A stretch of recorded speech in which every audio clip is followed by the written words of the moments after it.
చిన్నప్పుడు నా బర్త్‌డే కోసం వెయిట్ చేస్తూ ఉండేదాన్ని. 2 మంత్స్ బిఫోరే మంచిగా ప్లాన్ చేసేదాన్ని. ఎవరెవరికి ఎన్నెన్ని చాక్లెట్స్ ఇయ్యాలి, ఏం చాక్లెట్స్ ఇవ్వాలి అనేసి. స్కూల్‌లో కూడా స్పెషల్ ట్రీట్మెంట్ ఉండేది.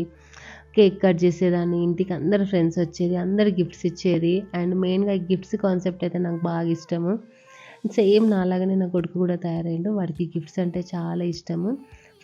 వాడు పుట్టినప్పటి నుండి ఫస్ట్ 3 ఇయర్స్ అయితే కొంచెం అట్లట్లనే అయిపోయింది. థర్డ్ ఇయర్ తర్వాత నుండి ఎవ్రీ ఇయర్ నేను, మా ఆయన ఖచ్చితంగా గిఫ్ట్స్ ఇస్తాము. ఇంకా గిఫ్ట్స్ అంటే వాడికి చాలా ఇష్టము. దానికోసమని ఇట్లా వెయిట్ చేస్తూ ఉంటాడు బర్త్‌డే ఎప్పుడొస్తదనేసి.